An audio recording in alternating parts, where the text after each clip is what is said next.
आफाक Muhajir politics नहीं कर सकता। कहा गया कि महाजिर नाम पर किसी को असेंबली में नहीं पहुंचने देंगे। उन्हें डर था कि एक भी पहुंचेगा ये महाजिर की बात करेगा, ये सच बात करेगा, हक की बात करेगा, जुल्म के खिलाफ बात करेगा। ये हमारे लगाम में, हमारे हाथ में नहीं है इसकी। इस महाजिर पॉलिटिक्स को दफन करने के लिए उनके पास कोई और हरबा नहीं था। बाकायदा महाजिर कल्चर डे को हाईजैक करके महाजिर पॉलिटिक्स, यानी मुझे खुदा की कसम घर से उठा के लेके चले गए। रात को मेरे पास मेरा मेहमान बैठा हुआ था, वो आए और आके कहा कि आफाक साहब आपसे अकेले में बात करनी है। मतलब घर में घुसा है यूनिफॉर्म में, बात करनी। मैंने कहा बताइए क्या बात करनी है? अकेले में बात करनी है। वो ज़ाहिर मेहमान बैठा था, भाग गया। उसने कहा हालात खराब है, वो भाग गया। मुझसे कहा कि हम आपको लेने आए। तो मैंने कहा चलो। मैं वर्ड्स बाय वर्ड्स बता रहा हूं। मैं जीन्स में था, मुझसे कहा कि 2 जोड़ी कपड़े रख लीजिए। इसका क्या मकसद था? क्लियर मैसेज था ना कि यू आर अंडर अरेस्ट। मैं खुदा की कसम से मैंने कहा मैं जीन्स में सोने का आदमी हूं, सो जाऊंगा, चल मेरे साथ। बस एक मैंने एहतियात ये की थी कि बाहर, क्योंकि पुलिस गार्ड्स होती है, साथी होते हैं, मेरी गाड़ी अंदर खड़ी थी। मुझसे कहा जबरदस्ती कि आप अपनी गाड़ी में बैठिए। मैंने कहा नहीं, तुम लेने आए हो, तुम्हारी गाड़ी में बैठूंगा, तुम्हारी गाड़ी में बाहर खड़ी है। तो मैं बाहर निकला हूं तो जाहिर है पुलिस वालों को भी मैंने वेव किया, अपने साथी को भी वेव किया, ताकि रिकॉर्ड पे तो रहे कि हाँ ये लेकर गए।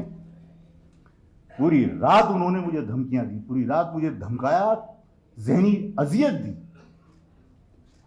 सिर्फ इस बुनियाद पर कि महाजिर लफ्ज नहीं चलेगा, और महाजिर लफ्ज से दस्तबरदार अगर नहीं होगे तो खमियाजा भुगतो। मैंने कहा मैं 8.5 साल पहले काट के आया हूं, मजीद काट लूंगा, जो जिंदगी का सफर है। मैंने कहा मैं इस लफ्ज से दस्तबरदार नहीं हूंगा, इसलिए कि ये मेरी शनाख्त है, मेरी कौम की शनाख्त है, और मैं अपनी कौम को बेशनाख्त नहीं करना चाहता। मेरा हमेशा से अज़्म ये रहा है कि मैं जीऊंगा तो शनाख्त के साथ और मरूंगा तो शनाख्त के साथ। ना गुमनामी में मरना चाहता हूं, ना गुमनामी में जीना चाहता हूं। मैंने सख्ती से मना किया। जो लफ्ज तुम्हें खटकता है, जो लफ्ज तुम्हें हजम नहीं होता, जिस लफ्ज से तुम शिद्दत से नफरत करते हो, उस लफ्ज के नारे गवर्नर हाउस में सरकारी सरपरस्ती में क्यों लगे?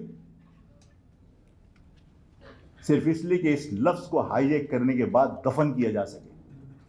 लेकिन मैं हमेशा कहता हूं, और मैंने लोगों से कहा है कि ये जो एजेंसियां जो साजिशें करती हैं, लोगों को बेवकूफ समझती हैं, बेवकूफ बनाती हैं। किसी समझदार ने, मेरा ख्याल है कि इन्हीं लोगों के लिए कहा था कि you can fool some of the people all of the time and all of the people some of the time, but nobody can fool all of the people all of the time. कभी कोई जिंदगी भर सबको बेवकूफ नहीं बना सकता। एजेंसियों ने जो कुछ करना था अब तक किया। इस कौम के साथ खिलवाड़ अब बंद होना चाहिए। ताकत के जरिए आप किसी को रोक सकते हैं वक्ती तौर पर। ताकत के जरिए आप किसी को कैद कर सकते, किसी इंसान को कत्ल कर सकते। नजरिए को कोई कत्ल नहीं कर सकता, सोच को कोई कैद नहीं कर सकता, फिक्र को कोई फैलने से रोक नहीं सकता ताकत के जरिए। और अगर ताकत से सब कुछ कुचलना मुमकिन होता तो यजीद आज नफरत की अलामत और हुसैन शहादत के बावजूद सर का ताज नहीं होते। इमाम बुखारी, उनको कत्ल किया गया जहर देकर।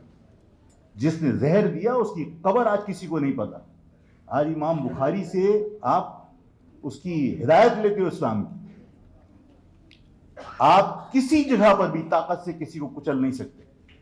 ये एक नजरिया है और ये नजरिया हकीकत है। ताकत से वक्ती तौर पर आप किसी चीज को कुचल के दबा सकते हो, खत्म नहीं कर सकते, शिकस्त नहीं दे सकते। इसलिए कि ये तो नेचुरल फिनोमिना है कि सच और हक को कभी कोई कत्ल नहीं कर सकता। सच और हक हमेशा फतह हासिल करता है, किसी शक्ल में भी हो। और यह हक है, यह सच है कि जिस तरह पंजाबी एक कौम है, उस तरह महाजिर एक कौम है। جس طرح پٹھان ایک قوم ہے، پختون ایک قوم ہے، اسی طرح مہاجر ایک قوم ہے. جس طرح سندھی ایک قوم ہے اسی طرح مہاجر ایک قوم ہے. اور جو لوگ اس مہاجر لفظ کو ہائی جیک کر کے سرکاری درباری نظریہ بنانا چاہتے ہیں، نظریہ درباری نہیں ہوتا، شاعر درباری ہوتے ہیں، سیاسی لوگ درباری ہوتے ہیں، نظریہ درباری نہیں ہوتا، نظریہ سچ ہوتا ہے. تم اس کو گورنر ہاؤس لے جاؤ یا اس کو کسی کے دفتر لے جاؤ،